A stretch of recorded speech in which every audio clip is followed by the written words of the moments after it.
To make fondant from scratch, you want to take a pot, fill it with water and place on that a heat-proof bowl.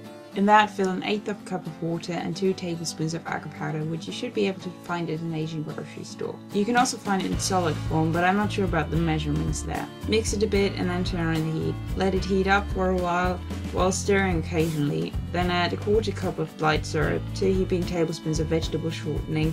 Let that melt, again while stirring, and 1/2 tablespoon of glycerin, which you can find at pharmacies. As you can see, the mixture will thicken. Pour the whole thing through a strainer into a big bowl. You could be lucky not to have any lumps anyway, but I'd rather be safe than sorry. Then add about 3½ cups of confectionary sugar in batches until you reach the dough-like consistency. If you touch it, there should be no big lumps stuck on your fingers. If you want to make chocolate fondant, it's best to replace some of the powdered sugar by cocoa powder, but you can also add it later. I use 3 tablespoons of unsweetened cocoa powder. This will dry out the fondant quite a bit, so you probably have to add some more shortening to make it less crumbly. To store it, wrap it up in plastic and put it in the fridge. When you want to use it, it's best to take it out of the fridge ahead of time, otherwise it will be really hard. Either way, you'll have to knead it until soft.